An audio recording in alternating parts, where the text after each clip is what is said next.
प्रेम सोहळ्याच्या निमित्तानं तुम्ही जी मला सेवा करण्याची संधी दिली त्याबद्दल सर्वांना प्रेमपूर्वक आभार मानते आणि आजच्या या सेवेला मी सुरुवात करते।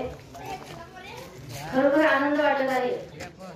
आज जर हे मंदिर बघितलं आणि मंदिराची जी ठेवण बघितली आणि इतर आजूबाजूचा जर परिसर बघितला तर पंत महाराजांच्या काळी जो उत्सव होत होता साजरा, त्यावेळी चरित्रामध्ये जे वाचनात आलेला आहे त्या वाचनातला तो प्रसंग आज डोळ्यासमोर उभा राहतोय। केळीची ही जी डांपे इथे लावलेली आहेत, ह्या पताका, झेंडूच्या माळा आणि आपण सर्वजण आजूबाजूला ही झाडी, सुंदर असा प्रसाद चाललेला आहे। हे सगळं बघून पंत महाराजांच्या त्या काळीचा तो उत्सव डोळ्यासमोर आज उभा राहतोय। सर्व भाग आपण सद्गुरूच्या चरणी अर्पण केल्यानंतर कोणत्याही गोष्टीची चिंता न बाळगता आपण ठामपणे या सेवेमध्ये उतरतो। सुरुवात करण्याआधीच उत्सवाचा जो विषय निघाला त्याच्यावर मला इथे आवर्जून सांगावंसं वाटतं की सद्गुरू भक्ती, सद्गुरूचा दृढ विश्वास आपला कसा असायला पाहिजे आणि आपल्या पंत महाराजांनी तो कसा आपल्या बालमुकुंदावर म्हणजे त्यांच्या सद्गुरूंवर कसा ठेवला हे यातून स्पष्ट समजते। ज्यावेळी उत्सव चालू होता पंत महाराजांच्या काळी आणि उत्सव असा सुरू झाला, सगळं झालं आणि पंक्ती पडल्या, प्रसादाला सुरुवात झाली आणि पंक्तीला सर्व लोक जागेवर बसले आणि चुकून कुणाच्या तरी हातून तुपाच्या एका बर्नीमध्ये जे तूप होतं त्या तुपामध्ये खोबऱ्याचं तेल मिक्स झालं। आता पंक्ती तर बसलेल्या आहेत, सगळेजण महाप्रसादाला सुरुवात करणार, पण आता हे तूप कसं वाढायचं असं प्रत्येकाला मनामध्ये चिंता उद्भवली। आणि अचानक असा बाई कुंडलीकरांच्या वाड्यासमोर एक गृहस्थ आले आणि ते म्हटले, बाई कुंडलीकरांचं घर हेच का? आणि इथेही तुपाची भागर मला घेऊन जायला सांगितलेली आहे। पण गडबडीत कोणीतरी असं म्हटलं, अरे आला असेल कोणतरी, आपल्याच हातने तूप आणि खोबऱ्याचं तेल एकत्र झालेलं आहे आणि आला असेल इथं कोणीतरी, आणि म्हणून त्यांनी गडबडीने ती तुपाची भागर घेतली, महाप्रसादाला सुरुवात केली आणि पंत माळीवर बसले होते त्यांना ही बातमी जाऊन सांगितली आणि त्याला थांबवा म्हणायला लागले, तो तर माझा बालमुकुंद आहे। ही सद्गुरूवरची भक्ती, ही सद्गुरूची निष्ठा आज आपण सर्वजण अनुभवत आहोत। मंदिर उभा करणं आणि ते पुढे कार्य घेऊन जाणं ह्याला फक्त आणि फक्त सद्गुरूचा कृपा आशीर्वाद, त्याचा वरदहस्त आपल्या पाठीशी असल्या की ह्या सर्व गोष्टी शक्य होतात। आणि आज खरोखर आनंद वाटतोय, हा सद्गुरूचा कृपा आशीर्वाद पाठीशी घेऊन, हा वरदहस्त मस्तकी घेऊन आपण आज या सेवेसाठी पात्र झालेलो आहोत। तर पंत महाराजांचा वाङ्मयाचा परिचय काल मला वाटते रट्टाळे सरांनी करून दिलेला असेलच। आपण सगळेजण अनुभवत आहोत, आपल्याला हे कार्य करायचं आहे कारण आपला जन्मच याच्यासाठी आहे। हे मंदिर उभा करणं, याच्या सेवेमध्ये स्वतःला अगदी लीन करणं, हे सगळं करणंच हाच माणसाचा ईश संकल्प आहे। या नामामध्ये राहणं, या भजनामध्ये राहणं, या सद्गुरूच्या चरणी एकरूप राहणं, ह्याला सर्वस्व अर्पण करणं हाच मनुष्य जन्माचा ईश संकल्प आहे। हा ईश संकल्प पुढे कसा घेऊन जायचा आणि मनुष्य जन्माचं नेमकं कर्तव्य काय आहे हे प्रेम तरंगमध्ये पंत महाराजांनी सांगितले आहे। सगळं समग्र वाङ्मय जर आपण स्टेप बाय स्टेप वाचत गेलो तर नेमका आपला जन्म कशासाठी आहे, आपण नेमकं काय केलं पाहिजे आणि आता आपण कुठे आहोत याचं उत्तर आपल्याला मिळत जातं। बघा, प्रपंच आणि परमार्थ, पराक्रम आणि तत्वज्ञान याचा सुंदर अद्वैत बोध जगासमोर मांडून सर्व धर्मान परित्यज्य मामेकम शरणम व्रज असे अर्जुनाला सांगणारे भगवान श्रीकृष्ण। इवरेचे रोप लावलेले द्वारी तयाचा वेणू गेला गगनावरी असा संप्रदायाचा विराट लोभस रूपाचे वर्णन करणारे संत ज्ञानेश्वर महाराज। मूक नाग बेकू जनग्रोळ जानगीर बेकू म्हणजे जनामध्ये मुखवत असावे आणि ज्ञानी होऊन असावे असे सांगणारे सद्गुरू बालमुकुंद महाराज। आणि जय जयकार सदा भक्तासी जय जयकार सदा असा भक्तांचाच गौरव करणारे अवधूत मार्ग प्रकट कराया आलो जन्मासी असे सांगणारे दत्तावतारी श्री पंत महाराज। आणि या पंत महाराजांचा अनुग्रह आपल्याला झालेला आहे, आपण त्याचेच अंश इथं सर्वजण एकत्रपणे नांदत आहोत। कोणताही अभिमान मनामध्ये न बाळगता मी कोण आहे, मला काय करायचंय आणि मला कुठे जायचंय हा सूक्ष्म अभ्यास करून आपली वाटचाल आपण करायची आहे। बघा, प्रेम तरंगच्या पुस्तकामध्ये जर आपण ते वाचायला घेतलं तर त्या पुस्तकाच्या सुरुवातीलाच पंत महाराजांनी एक सुंदरसं पद तिथं सांगितलेलं आहे। हुशार हुशार हुशार बापा हुशार संसार, किती सुंदर म्हटले बघा, बापा तू हुशार संसारामध्ये राहा. कारण जर आपला संप्रदाय बघितला तर हा संन्यास घेऊन किंवा भगवी कपनी अंगावर घालून दारोदार भिक्षा मागून हा संप्रदाय चालवायचा असं कुठेही पंत महाराजांनी सांगितलेलं नाही. प्रपंचात राहूनच परमार्थ साधायचा आहे हे ठामपणे सांगणारे अवधूत संप्रदायाचे प्रणेते म्हणजे पंत महाराज. स्वतः त्यांनी प्रपंच केलेला आहे आणि परमार्थ साधलेला आहे. प्रपंचामध्ये राहूनच हे साध्य करायचे. कुठेतरी रानावानात गेलो तिथं जाऊन मी हे साध्य करतो म्हटलं तर होणार आहे का? नाही होणार. महिला मंडळी काय, आपल्यालाही रोजची दिनचर्या असते, रोजचं काम असतं, याच्यामध्ये राहूनच आपल्याला हे साध्य करायचं. हे मेन आपण यातून शिकलं पाहिजे. म्हणून पंत महाराज इथे काय म्हणतात, हुशार हुशार हुशार बापा, बापा तू हुशार, तुझ्या या संसारामध्ये तू हुशार. तू या संसारामध्ये कुठलाही अभिमान, कुठलीही आसक्ती न बाळगता फक्त सद्गुरूला आपल्या संसारामध्ये त्याचं अधिष्ठान मांडून तू तुझ्या कार्याची वाटचाल कर. आणि मग अनुभव तुला काय मिळतो ते तू पहा. कारण काही वेळेला काय होतं, आपल्यामध्ये न कळत मीपणा, करतेपणा हा उत्पन्न होतो आणि हा परमार्थाला अत्यंत घातक आहे. हा मी, हा अहंकार, हा सोडा असं पंत महाराजांनी सांगितले. पण नकळत हा आपल्यामध्ये उत्पन्न होतो आणि आपण जे मूळ स्वरूप आपल्याला दाखवलेलं आहे त्या मूळ स्वरूपापासून कुठेतरी बाजूला होतो. तर हे बाजूला न होण्यासाठी पंत महाराज काय म्हणतात, बापा तू तुझ्या संसारामध्ये हुशार. पुढे काय म्हणते बघा, त्वरित गुरुला शरण जाऊनी चुकवी 84 केले. त्वरित गुरुला शरण जा, कारण शरण गेल्याशिवाय तरणोपाय नाही. मी माझं मला याच्यापासून बाजूला गेल्याशिवाय तरणोपाय नाही. म्हणून सद्गुरूला शरण जा, त्वरित जा असं म्हटलेले. आज उद्या परवा नको, त्वरित तू गुरुला शरण जा. आणि हा लक्ष 84चा फेरा आहे तो तू इथं संपूर्ण टाक. कारण मगाशीच मी सांगितलं, ईश संकल्प काय आहे, मी कोण आहे हे जाणून घेतल्याशिवाय आपण आपल्या मूळ स्वरूपाकडे जाणार नाही. नाहीतर जन्माला आला आणि पाणी भरून गेला अशी आपली अवस्था व्हायला नको. कारण या जन्माचं रहस्य काय, या जन्माचं गुण काय हे आपल्याला जाणून घेण्यासाठीच हा जन्म आहे. पोटासाठी खटपट करशी स्वहिता अंतरसी. किती सुंदर म्हटले बघा. सकाळी उठल्यापासून रात्री झोपेपर्यंत जो तो मनुष्य आपल्या स्वतःच्या उदरासाठी या छोट्याशा पोटासाठी राबत असतो. राबायला पाहिजेच. पंत महाराजांनी देखील शिक्षकाची नोकरी पत्करली. त्यांच्याही प्रपंचामध्ये 6 बहिणी, 5 भावंड आणि त्यांचे विद्यार्थी आणि शिष्य आणि भक्त असा भरपूर त्यांचा प्रपंच वाढत गेलेला होता. पण त्यांनी आपलं कर्तव्य कुठेही सोडलेलं नाही. आपली शिक्षकाची नोकरी सांभाळून त्यांनी हे सर्व कार्य इथपर्यंत मला तर वाटते आपल्या सर्वांसाठी खुलं करून ठेवलेलं आहे.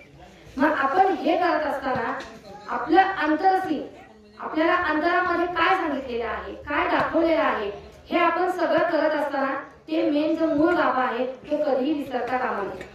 कोणाची शेतीची कामं असतील, आज सर आपल्या कॉलेजचा व्याप सांभाळून काल तुम्हाला इथपर्यंत येऊन सेवा देऊन गेले. आज मी या सेवेसाठी आज एक दिवस शाळेला सुट्टी घेतली. माझ्या सद्गुरूची गोड सेवा मला करायची म्हणून तिथून इथपर्यंत आले. म्हणजे गुढ जी सेवा सांगितलेली आहे किंवा आपल्याकडे जे गुढ पंत महाराजांनी सांगितलेलं आहे ते पहिला सांभाळायचं आणि मग बाकीच्या गोष्टी करायच्या. फक्त पोटासाठी राबत राहायचं नाही. फक्त मी, माझं, मला, माझा संसार, माझी बायका, मुलं याच्यामध्ये न रमता जे पंत महाराजांनी मूळ स्वरूप सांगितलेले आहे त्याच्यामध्ये आपण पहिला रममान व्हायचं आणि मग बाकीच्या गोष्टी करायच्या असं इथं सांगितलेलं आहे.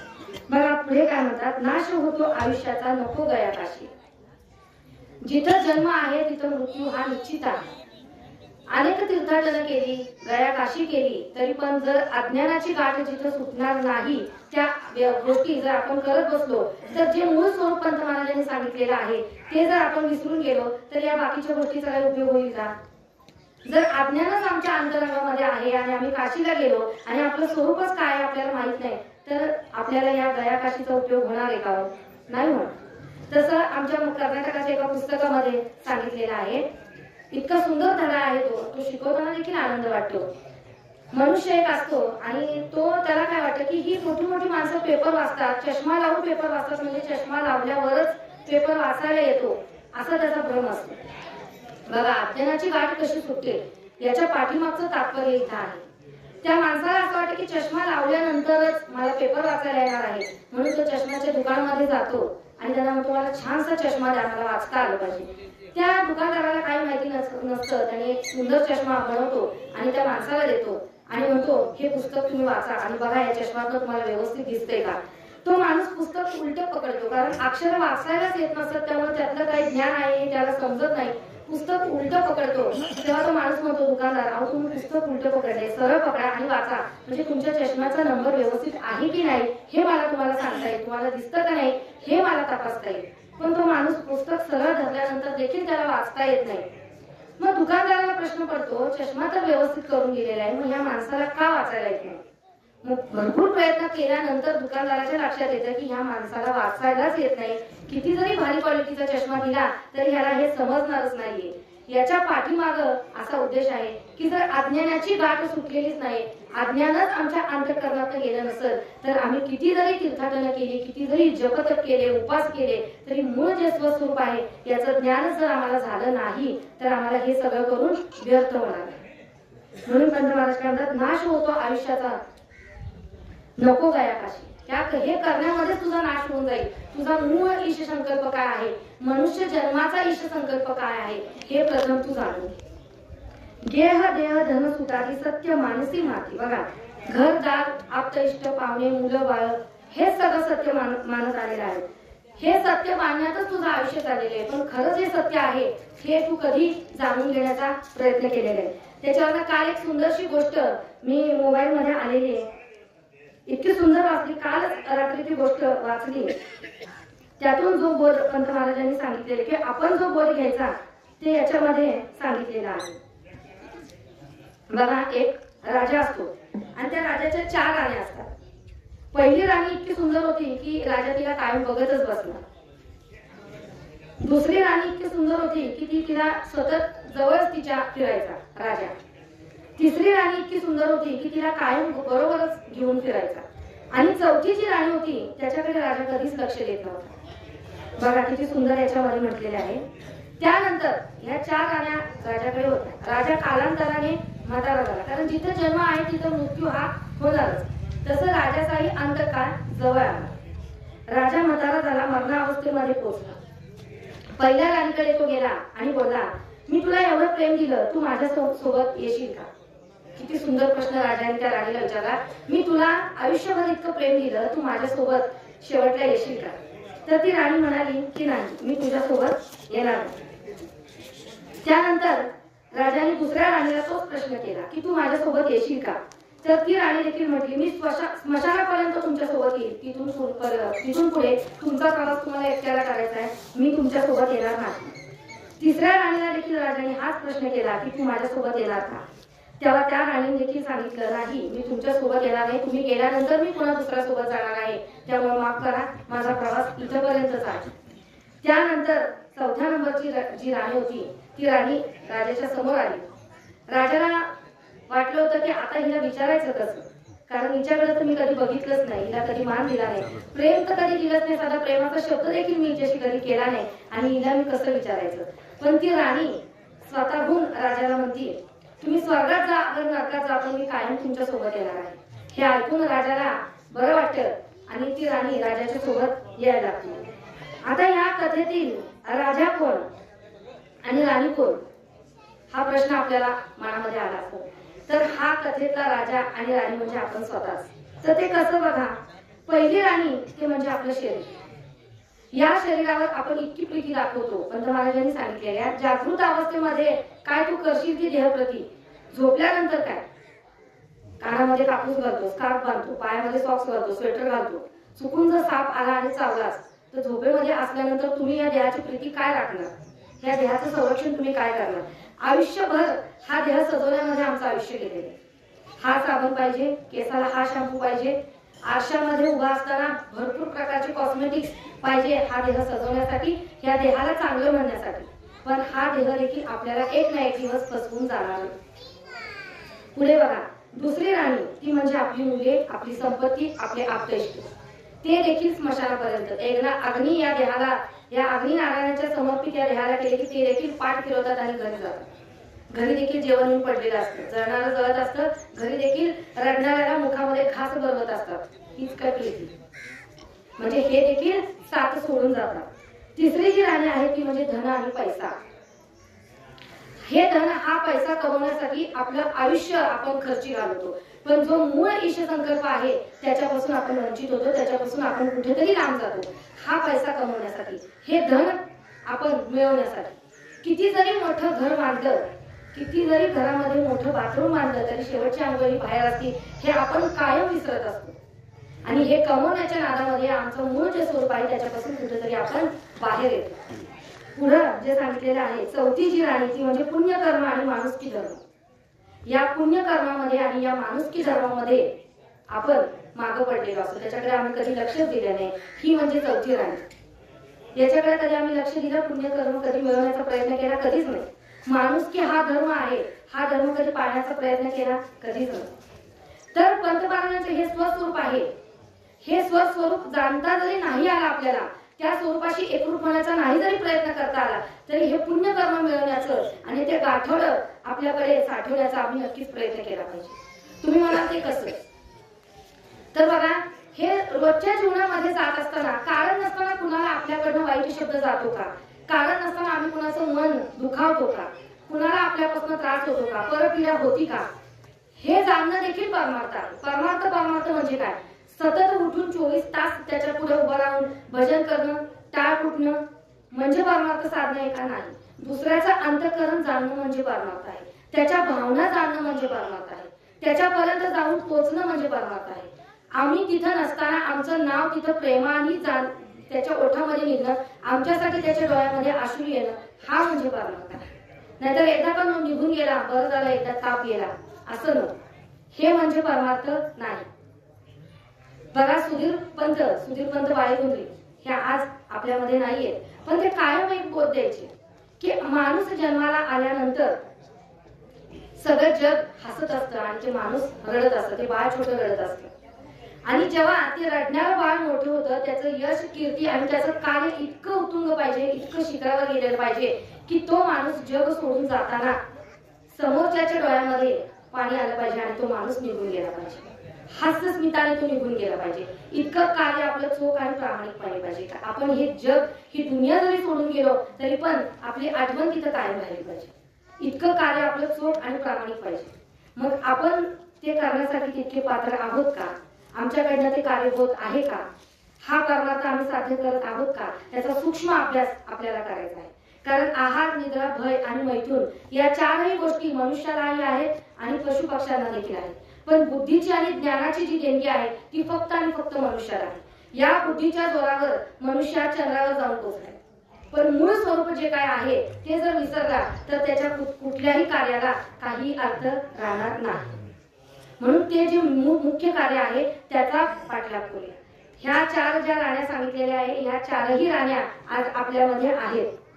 यातली शेवटची जी राणी आहे त्या राणीचा पाठलाग करूया. कारण आपण आयुष्यभर ज्याच्यासाठी आपण ज्याच्या पाठीमागे धावतोय हे आज ना उद्या आपल्याला सोडून जाणार आहे, हे कधीही विसरता कामा नये. हे कायम आपल्या लक्षात राहायला पाहिजे. कारण काळ हा कुणासाठी थांबत नाही. आज आहे, या क्षणाला आहे, सकाळी गेलेला माणूस आज संध्याकाळी घरी परतत नाही, अशी ही आयुष्याची दिनचर्या चाललेली आहे. म्हणून आपण कुठपर्यंत आहोत आणि आपल्याला कुठं जायचंय याचं आपण भान ठेवून वागलं पाहिजे. बघा, पाचाचा भाग आकळीत जाईल मग फाटेल छाती, हा ध्येय आहे. हा पंचमहाभूतापासून बनलेला आहे. हा आज ना उद्या जाईल, मग नंतर ऊर बडवून तो गेला म्हणून ऊर छाती जरी बडवून घेतली तरी तो परत येणार नसतो हे आपल्याला माहित असतं. पण आकांत तांडव करून आपण त्या प्रेतापाशी आपलं ऊर बडवत असतो. तू ये परत म्हणत असतो, पण ते कधीही येणार नसतं, असं इथं पंत महाराजांनी सांगितलेलं आहे. बाल्य गेले, तारुण्य गेले, वृद्ध दशा आली, काळ फासा गळ्याशी आला, पडली तुला भूमी. बाल्यपण हे मौज मस्ती करण्यामध्ये गेलं, तरुणपण हे यवनात गेलं, म्हणजे तरुणपणाच्या मजा करण्यामध्ये गेलं. आणि वृद्ध दशा आली, जेव्हा तोंडातले दात पडले, जेव्हा राम म्हणायचं का लांब म्हणायचं हे देखील कळत नाही, गुडघे काम करत नाही, उठताना आपल्याला हात टेकून उठायला लागतंय, या अवस्थेला पोहोचल्यानंतर हातामध्ये काठी घेऊन आपण परमार्थ मार्गाला जर निघालो तर परमार्थ साध्य होणार आहे का नाही, असं पंत महाराजांनी या प्रेमकरणमध्ये सांगितलेले. म्हणून कोमलपणी मन वाकवा, आपल्या मुलांना तो लहान येतो आतापासून काय या परमार्थामध्ये जायचं असं त्याला कुणी न सांगता त्याला लहानपणापासून त्याच्या मनावर ते संस्कार बसवा. आणि मला तर वाटते बंधू वर्गापेक्षा महिला वर्गामध्ये ती जास्ती ताकद आहे. आपल्या मुलांना आपण आपल्या जवळ बसून या परमार्थाची ओळख करून द्या, पंत महाराजांची ओळख करून द्या, त्यांच्या वाङ्मयाची ओळख करून द्या आणि त्याला आत्ताच या कोमलपणी मन वागवा म्हटल्याप्रमाणे त्याच्या मनावर हे संस्कार आज जडवा, आज या क्षणापासून जडवा. कारण हातामध्ये काठी आल्यानंतर जेव्हा आपल्याला राम म्हणायचं का राम म्हणायचं हे लक्षात राहते. आम्ही काय परमार्थ साध्य करणार आहे, काय त्या स्वरूपापर्यंत पोहोचणार, काही नाही. रस्त्याच्या कडेने जर काठी पडली तर दुसरी माणसं येतात, ढकलून पुढे जातात, काय म्हाताऱ्याची किरकिर, सर बाबा जाऊ दे आम्हाला पुढे जायचे. या अवस्थेमध्ये आम्ही काय परमार्थ साध्य करणार आहे, काहीच नाही. त्यामुळे मला तरी वाटते शाळकरी मुलांनी, अगदी लहान मुलांनी, तरुण पिढीने या मार्गामध्ये या मार्गाचा प्रचार आणि प्रसार करण्याला सुरुवात करा. पंत महाराजांचा बोध काय आहे तो आत्मसात करण्याचा प्रयत्न करा. कारण अजूनही वेळ गेलेली नाहीये. आज या क्षणाच्या वेळेपासून आपण त्या मार्गाला लागूया आणि आज स्वतःपासून, स्वतःच्या घरापासून तो प्रचार करूया. कारण आपण प्रचार परगावी करून जाऊन करण्यापेक्षा आपल्या घरापासून करूया, आपल्या गावापासून करूया, आपल्या समाजापासून करूया. हा बोध तिथपर्यंत पोहोचवण्याचा प्रयत्न करूया. मला काल एका गोष्टीचा इतका आनंद वाटला की माझा भाऊ हेमंतदादा आज विमानातनं पंतांच्या पादुका घेऊन नागपूरला गेला. मी मुलांना सांगितलं आवर्जून की पंतांच्या पादुका ह्या विमानातनं आज जाऊ शकतात, हे कुठेतरी लिखित करून ठेवा. जेव्हा आम्ही उतार व्हायला येऊ तेव्हा तुमची मुलं म्हटली पाहिजे की आमचे आजोबा पंतांच्या पादुका विमानातनं घेऊन नागपूरला गेले. हाही एक प्रचार आहे, हाही एक प्रसार आहे आणि ही आनंदाची बाब आहे. हे कुठेतरी लिखित करून ठेवलं पाहिजे. आज पंतांचा बोध आपल्या समोर आला, कुणीतरी तो लिखित करून ठेवला म्हणून आज आपल्यापर्यंत पोहोचलेला आहे. हे आपण कुठेतरी हे गाठोडं, ही शिदोरी जी आहे ती लिखित करूया, ही पुढच्या पिढीला उपयोगाची आहे. हा प्रचार आणि प्रसार, ही सेवा काय आहे हे यातनं सांगायचं काम आहे. आज पादुका तिथपर्यंत पोहोचला याचा आनंद तर आहे, पण त्या विमानातनं गेला याचं मला काहीतरी वेगळं कौतुक वाटलं.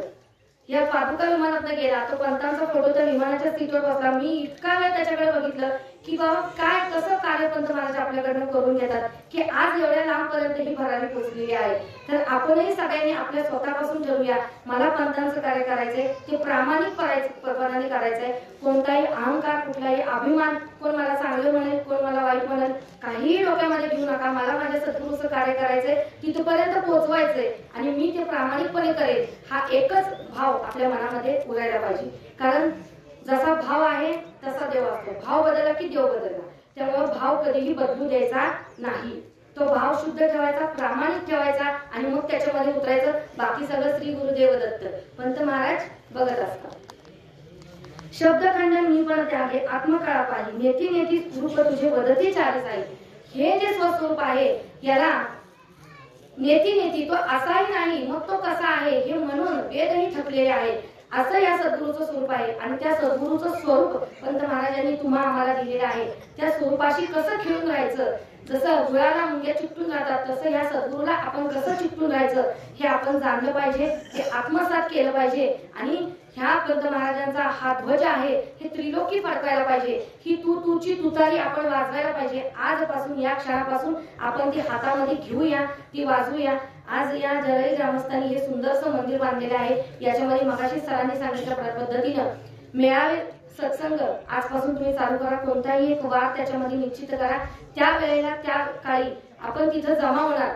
आपल्या घरातल्या लहान बाळापासून ते वृद्धांपर्यंत तिथपर्यंत यायची व्यवस्था आपण एकमेकाला सहाय्य करून घेऊन या.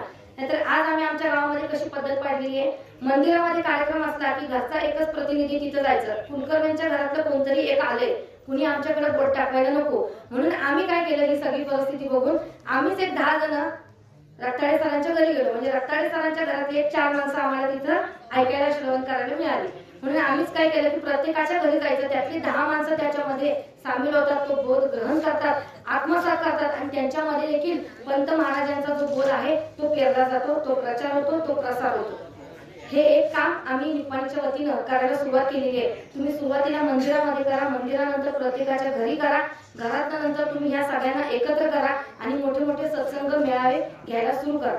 मी तर म्हणते महिला वर्गांकडे ताकद मोठी आहे. कारण एक महिला जर मनामध्ये आणली तर ती संपूर्ण गाव एकत्र करण्याचं काम अगदी ठामपणे करते. त्यामुळे महिलांनी माघार घेऊ नका. महिलांनी जर मनावर घेतलं तर मला वाटते येणाऱ्या पुढच्या आठवड्यापासून तुम्ही हे काम निश्चितपणे चोखपणे पार पाडू शकताय. आणि त्याच्यामध्ये आपल्या मुलांना सहभागी करून घ्या, कारण मुलं ही भावी आयुष्यातली आपली खूप मोठी ताकद आहे. या ताकदीला तुम्ही कुठेतरी प्रोत्साहन द्या, त्यांना पुढे आणण्याचा प्रयत्न करा, कारण हेच कार्य आपल्याला पुढेपर्यंत चालू ठेवायचं. तर आज या वेळेअभावी तुम्ही सगळ्यांनी मला इथे सद्गुरूची सेवा करण्यासाठी बोलवलं, 4 शब्द सद्गुरूविषयी सांगण्याचे, मांडण्याचे जे तुम्ही सहकार्य केलं त्याबद्दल मी जरई ग्रामस्थांचे मनपूर्वक आभार मानते आणि आपली रजा घेते. श्री गुरुदेव दत्त.